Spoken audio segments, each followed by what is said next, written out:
नमस्कार, उदय क्लास है A to Z solution में आप सभी शिक्षक साथी, प्रगणक साथी एवं पर्यवेक्षक साथियों का हार्दिक स्वागत है। आज मैं आप सभी को लिए एक अपडेट लेकर के आया हूँ, जो कि कुछ कंफ्यूजन वाले प्रश्न है जिसको हम लोग दूर करने का प्रयास आज हम लोग करेंगे। इसमें है कि क्वेश्चन नंबर 1 जो है कि छोटे बच्चे जो स्कूल या आंगनबाड़ी नहीं जा रहे हैं का कार्यकलाप यानी प्रश्न संख्या 10 में इनका कार्यकलाप कोड क्या भरा जाएगा। और दूसरा एक सबसे बड़ा जो कंफ्यूजन हो रहा है, बहुत सारे जो जिलों से प्रगणक साथियों का पर्यवेक्षक साथियों का जो फोन कॉल्स मैसेज व्हाट्सएप पर भी जो लोगों का आ रहा है मैसेज कि प्रपत्र संख्या गलत एंट्री हो गया है। जो प्रपत्र आपको मिला है उस प्रपत्र को आपने स्कैन करके नहीं डाला, मैन्युअली डाला और आपसे गलती हो गई, या एक ही प्रपत्र संख्या कई परिवारों के लिए डाल दिया गया। इस तरह के मैसेजेज आ रहे हैं, लोग कमेंट बॉक्स में पूछ रहे हैं। तो इन समस्याओं का निदान क्या होगा, इस पर आज हम चर्चा करेंगे। सबसे पहले जो छोटे बच्चे वाला जो सवाल है कि जो आंगनबाड़ी या स्कूल नहीं जा रहे हैं उनके बारे में देखिए कि ये 25/4/2023 को बिहार सरकार सामान्य प्रशासन विभाग के उप सचिव रजनीश कुमार जी का जो पत्र आया है, इसका विषय है कि बिहार जाति आधारित गणना 2022 के प्रश्न संख्या 17 के अंतर्गत छोटे बच्चों के मासिक आय के संबंध में दिशा निर्देश। इसमें जो मुख्य जो बातें जो कही गई है कि वैसे छोटे बच्चे जो स्कूल या आंगनबाड़ी केंद्र नहीं जा रहे हैं और इन्हें कार्यकलाप यानी प्रश्न संख्या 10 के कॉलम के अन्य कोड संख्या 12 के अधीन रखा गया हो, तो ऐसे बच्चों के लिए प्रश्न संख्या 17 के अंतर्गत सभी स्रोतों से मासिक आय के संदर्भ में उपयुक्त विकल्प कार्यकलाप कोड 1315 लागू नहीं के कोड संख्या 8 की प्रविष्टि की जाएगी। यानी कि इसमें स्पष्ट रूप से कहा गया है कि वैसे बच्चे जो स्कूल या आंगनबाड़ी नहीं जा रहे हैं और उनके लिए कार्यकलाप कोड यानी कि ये क्वेश्चन नंबर 10 जो है कार्यकलाप का कोड, इसमें यदि कार्यकलाप कोड में यदि हम 12 सेलेक्ट करते हैं तो ये प्रश्न संख्या 17 जो है जो सभी स्रोतों से मासिक आय, तो उसमें हम उनका छोटे बच्चों का जो कोड होगा वो हम 08 इसमें हम भरेंगे। अब कुछ बच्चों का मैं भर करके आपको बता रहा हूँ कि किस एज के बच्चों का हम लोग किस तरह से भरेंगे। अब जैसे यदि बच्चा मान लीजिए कि 1 दिन का भी हो या 1 माह का हो या 2 माह का हो, तो उसे भी हम 1 वर्ष का ही हम उसे लिखेंगे, ये आप सभी को पता है। तो ये मान लीजिए कि बच्चा 1 वर्ष का है तो अब शैक्षणिक योग्यता इसका क्या भरेंगे। कॉलम 9 के पर भी थोड़ा सा हम लोग जो शैक्षणिक योग्यता संबंधित जो प्रश्न इस पर भी हम लोग थोड़ा सा विचार कर लें। तो शैक्षणिक योग्यता जो सबसे न्यूनतम शैक्षणिक योग्यता वो क्या है, 0 है, यानी कि पूर्व प्राथमिक शिक्षा। तो इसमें हम क्या भरेंगे, 0 ही भरेंगे। अब देखिए अब 1 साल का जो बच्चा है ये तो आंगनबाड़ी में जाता नहीं है, तो अब इसका कार्यकलाप कोड क्या भरेंगे, हम 12 भरेंगे और इसका आय वाला कोड जो है सो होगा 08 इसमें भरेंगे।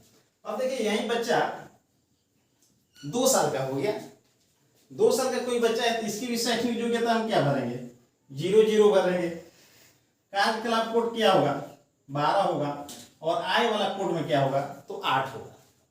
अब यही बच्चा जैसे यदि 3 साल का हो गया बच्चा, 3 साल का बच्चा यदि मिलता है गणना के क्रम में, तो इसका भी शैक्षणिक कोड क्या होगा, पूर्व प्राथमिक का 0 ही होगा। लेकिन जब बच्चा जैसे 3 साल का हो जाता है तो ये आंगनबाड़ी जाना प्रारंभ कर देता है। तो जब आंगनबाड़ी जाना प्रारंभ कर देता है तो वो विद्यार्थी हो गया, तो इसके लिए हम कोड 13 भर सकते हैं। और विद्यार्थी हो गया तो विद्यार्थी का कोड क्लियर है, उसका जो आय का कोड होगा वो 08 होगा। इसी तरह से यदि 4 साल का भी बच्चा होगा, यदि 5 साल का भी बच्चा होगा तो पूर्व प्राथमिक यानी 3 से लेकर के 4-5 साल के जो बच्चे होंगे वो आंगनबाड़ी निश्चित रूप से जा रहे होंगे। अब जब वो आंगनबाड़ी जा रहे हैं तो वो विद्यार्थी हैं और उनका कार्यकलाप कोड हम 13 भरेंगे और यहाँ आय वाले कॉलम है उसका भी हम 8 भरेंगे। और 3 साल से जो कम है उनका हम कार्यकलाप कोड 12 भरेंगे और आय वाले कॉलम में हम 08 भरेंगे। अब मान लीजिए कि बच्चा 5 साल का है, इसका भी कार्यकलाप 0 कोड हो जाएगा, 13 शैक्षणिक कार्यकलाप कोड और इनकम वाले कोड में 08 हो जाएगा। अब बच्चा मान लीजिए कि जैसे यदि 6 साल का कोई बच्चा है, तो 6 साल का जब बच्चा हो गया तो 6 साल का जब बच्चा हो गया तो वो पहली क्लास में निश्चित रूप से जा रहा होगा। तो जैसे ही पहली क्लास में वो बच्चा जा रहा है तो उनकी शैक्षणिक योग्यता 1 कार्यकलाप 13 और यहाँ 8। तो इस तरह से हम बच्चा वाला जो जो भी जो प्रश्न मिले उसमें हम इस तरह से यदि हम भरें तो आपसे बेहतर प्रगणक और पर्यवेक्षक कोई नहीं हो सकता है, यदि इस तरह से हम भरें तो। चलिए अब हम दूसरे सवाल पर यदि हम विचार करते हैं कि प्रपत्र संख्या गलत एंट्री हो गया हो या एक ही प्रपत्र संख्या कई परिवारों में जो है सो डाल दिया गया, तो क्या करेंगे। तो इस समस्या का समाधान अभी तक प्राप्त नहीं हुआ है। तो इसमें इसका समाधान एक ही है कि यदि आप सबमिट नहीं किए हैं, यदि प्रगणक सबमिट नहीं किए हैं,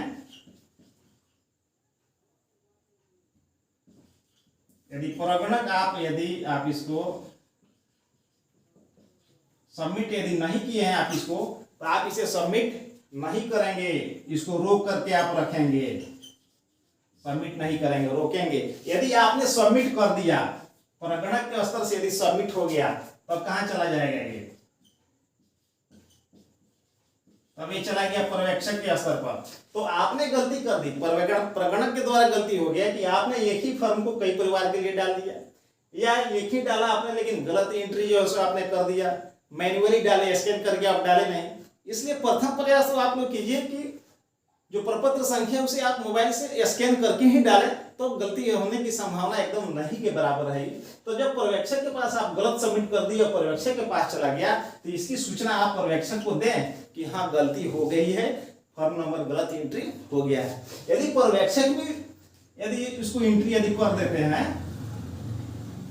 यदि पर्यवेक्षक भी एंट्री कर देते हैं, तब ये चला जाएगा चार्ज पदाधिकारी के पास। तो पर्यवेक्षक इसकी सूचना चार्ज पदाधिकारी को दें कि इस प्रकार की गलती हुई है, गलत फॉर्म नंबर एंट्री हुआ है, और उसे रोक करके रखा जाएगा, उसे अगले स्तर पे नहीं भेजा जाएगा। और इसका जो सॉल्यूशन होगा वो राज्य स्तर से इसका सॉल्यूशन हो सकता है, यदि गलत प्रपत्र संख्या यदि एंट्री हो गया है तो इस तरह से यदि सावधानी पूर्वक हम काम करें तो कहीं भी गलती नहीं होगी।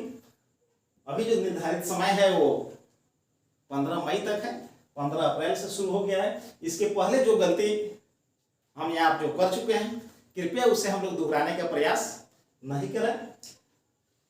और आप सभी का प्यार और स्नेह बहुत ज़्यादा मुझे प्राप्त हो रहा है, इसके लिए आप सभी का बहुत बहुत धन्यवाद। आप ऐसे ही मेरे साथ बने रहिए। यदि ये जानकारी आप लोग को अच्छी लगे तो लाइक कमेंट अवश्य करेंगे और मेरे चैनल को सब्सक्राइब अवश्य करें। तब तक के लिए धन्यवाद, नमस्कार।